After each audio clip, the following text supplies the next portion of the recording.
नमस्कार. शिवाजी महाराजांची जयंती आली आहे. महाराजांची जयंती ही वाजत गाजत झालीच पाहिजे, पण विचारांची सुद्धा जयंती झाली पाहिजे. मला वाटतंय यावर्षी आपण प्रकर्षाने 3 गोष्टींकडे लक्ष देणार आहोत. पहिली गोष्ट म्हणजे स्त्रियांचा आदर कसा केला पाहिजे, हे शिवाजी महाराजांनी आपल्याला एका उदाहरणात दाखवूनच दिलेलं आहे. त्या पद्धतीने आपण स्त्रियांचा आदर करणं गरजेचं आहे. दुसरी गोष्ट म्हणजे शिवाजी महाराजांनी आपल्या सर्व योद्ध्यांना किंवा मावळ्यांना अशी सांगून ठेवलं होतं, की शेतकऱ्याच्या गवताच्या काडीला सुद्धा हात लागता कामा नये.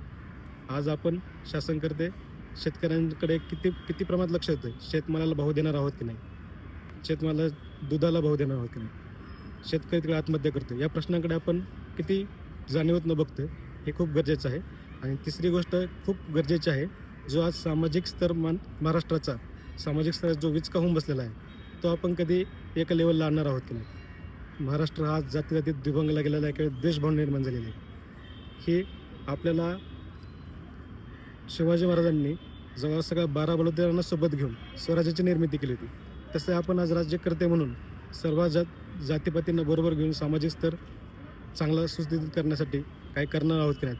आणि समाज म्हणून सुद्धा आपली एक जबाबदारी आहे की आपण हा सामाजिक स्तर चांगल्या स्तरीत आणावा. तरच आपल्याला अधिकार आहे शिवजयंती साजरी करण्याचा आणि शिवजयंती उत्साहात गाजवण्याचा. जय शिवराय.